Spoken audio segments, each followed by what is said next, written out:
এই দুজনে মিলে যে এরকম সুন্দর করে শুয়ে পড়ছি দুই ভাই বোনে, তা আমি শুভ কোথায়?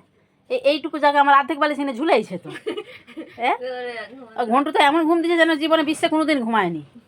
আর আমার দেখ অর্ধেক বালিশ নিচে নেমে এসে যায়। কি হয়েছে?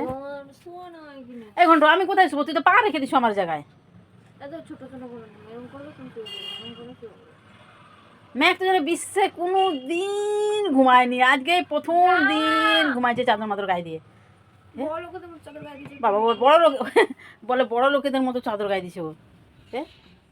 এই বাবা আবার এখন দেখতেছি, তখন চোখ বুঝেছিল। এই উঠবি ম্যাক্স, উঠ, আমি শুবো হেতায় এইখানটায়, আমি শুবো। উঠো শোনা, আমি কোথায় শুবো?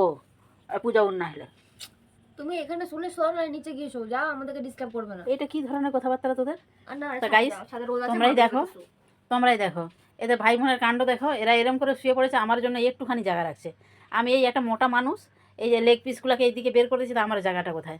আর এরা দেখো জায়গা ম্যানেজ করে 3টে বালিশ রেখে জায়গা দিচ্ছি, তোমার সেটাই অনেক, ঠিক আছে? আমার বাপেরা দিচ্ছে, যাও। তোর পিছনে কতখানি জায়গা দেখ। আর কত সরবো? আমি দেয়াল ভেঙে দিই, নিচে পড়ে যাই।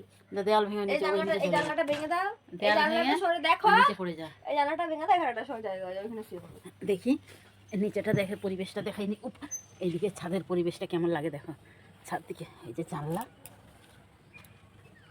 অনেক সুন্দর লাগছে। এই যে রাস্তায় একটা বাইক নিয়ে লোক দাঁড়িয়ে আছে, একটা মেয়েকে বসিলে ওই দেখো। তো পূজার নাটক করেছিনি ওকে নিয়ে, আমার কিন্তু এবার মাথাটা গরম হয়ে যাচ্ছে প্রচুর। কেন ঠিক আছে, এমনি নাটা আর নাটা করে দেবো। এই ঘন্টু উঠ, ঘন্টু উঠ। তা আমাদের ভাত খাওয়া হয়ে গেছে গাইস।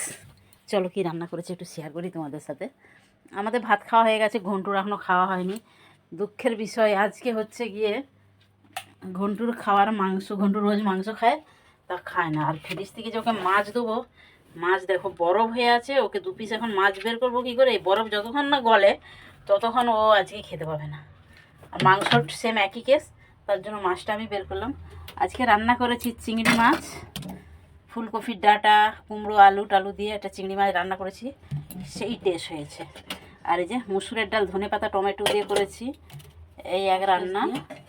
আর করেছি মেথি শাক বেগুন দিয়ে ভাজি, কালো জিরে আর রসুন দিয়ে বেগুন দিয়ে মেথি শাক ভাজি। আর করেছি সাদা ভাত। আমার আর মেয়ের খাওয়া হয়ে গেছে, তোমাদের দাদাভাই এখনও আসেনি। খেয়ে দিয়ে প্লেট এইখানে রেখে দিয়েছি জল ভরাতে, এইখানে 2টো প্লেট আছে। এই মাছ কখন ছাড়বে ভেজে ম্যাক্সকে দেওয়া হবে ভাত। 2 পিস ভাজলে ওর একবেলা হয়ে যাবে, 2 পিস ওকে ভেজে দেবো জল। আর এই যে আমি চান ফান করে এসেছি, আমার এখনও চুল শুকনো হয়নি, সবে চান করেছি। বাজে এখন 3:45 বাজে। কাজের থেকে আসতে আসতে অনেকটা দেরি হয়ে গেছিলো, 1:30টার সময় এসেছি। এসে রান্না বান্না করলাম, ওই যা রান্না করলাম ওইগুলো করলাম, চান করলাম, মানে চুলে শ্যাম্পু দিলাম, দিয়ে এবার হচ্ছে গিয়ে এই 3:45 বেজে গেছে খেতে টেতে। এখনও দাদাভাই আসেনি, কিন্তু আমার ঘন্টু এখনও খেতে পায়নি, কী হবে জানি না। তো চলো আবার আসি কালকে একটা নতুন ভিডিওর সাথে। Bye bye.